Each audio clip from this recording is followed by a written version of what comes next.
Hello hello hello বন্ধুরা, I hope you all are doing well.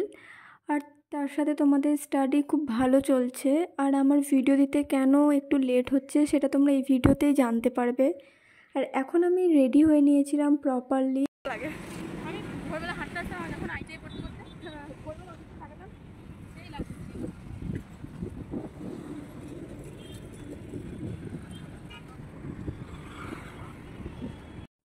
Actually আমাদের একটা interview ছিল, যেটা আমাকে কলেজ থেকে ইনফর্ম করা হয়েছিল। আর আমি এমনিতেও নিজের থেকে কিছু কিছু ইন্টারভিউ দিতে যাচ্ছিলাম, যেটা তোমাদেরকে আমি আগের ভিডিওতেই শেয়ার করেছিলাম। তো এই এই ইন্টারভিউটা আমাকে কলেজ থেকে ইনফর্ম করেছিল, আর ওটা পেয়ে আমি জাস্ট এক্সপিরিয়েন্সের জন্য দিতে গেছিলাম। আর ইন্টারভিউটা দিয়ে আমি এখন বাড়ি ফিরছিলাম। আর ইন্টারভিউটা আমার অ্যাকচুয়ালি মোটামুটি ভালো হয়েছিল। এর আগে আমি আরও দুটো ইন্টারভিউ দিয়েছিলাম অফলাইনে। আমার অ্যাকচুয়ালি শুধুমাত্র অনলাইনেই ইন্টারভিউ দেওয়ার এক্সপিরিয়েন্স আছে। অফলাইনে আমি সেরকমভাবে কোনো ইন্টারভিউ দিইনি, ওই জন্য আমি এক্সপিরিয়েন্স করার জন্য গেছিলাম। তো এই ইন্টারভিউটা আমার সিরিয়াসলি ভালো হয়েছিল, কারণ কি এর আগে যেই দুটো আমি ইন্টারভিউ দিয়েছিলাম, ওখানে ফার্স্টে যেই একটা কলেজে ইন্টারভিউ দিতে গেছিলাম, ওখানে আমি কিচ্ছু বলতে পারিনি। অ্যাকচুয়ালি আমার একদমই তোমরা ভালো করে জানবে, আমি ব্যাঙ্কিংয়ের পড়া নিয়েই সিরিয়াসলি ওটা পড়ছিলাম। আমি এইসব পড়া একদমই প্রায় ছেড়েই দিয়েছিলাম, একদম বইও পর্যন্ত বের করতাম না। বাট তারপরে ওখানে ইন্টারভিউ দিতে গিয়ে যখন দেখলাম কিচ্ছু বলতে পারছি না, তখন আমার নিজের খুব খারাপ লেগেছিলো। তারপর বই টই বার করে একটু পড়তে লেগেছিলাম। দেন তারপরের যেই আরেকটা ইন্টারভিউ গেছে,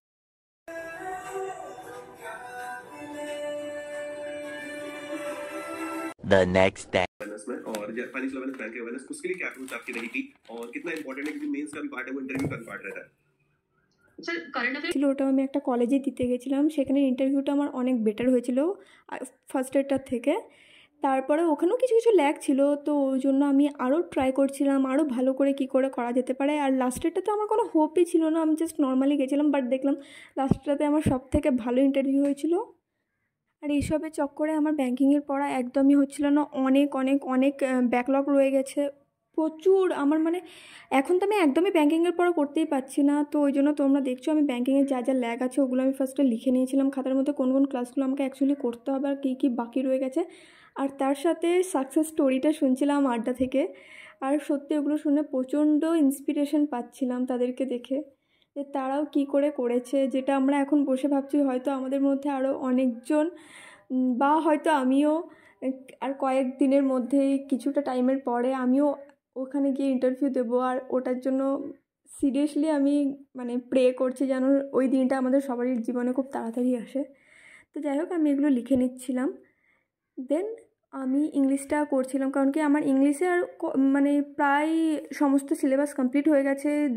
4-5টা আমার ক্লাস আছে, যেটা কমপ্লিট করলে আমার পুরো ইংলিশ সিলেবাস কমপ্লিট হয়ে যাবে। দেন আমি মক দিতে স্টার্ট করব।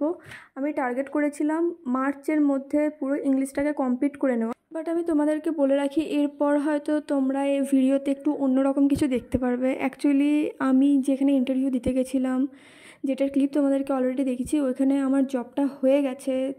আর এই মোমেন্টে দাঁড়িয়ে আমার একটা জব সিরিয়াসলি একটু নিড ছিল। বেসিক্যালি এটা শুধুমাত্র টাকা পয়সার জন্য না, আমার নিজের কনফিডেন্টটাকে বুস্ট করার জন্য।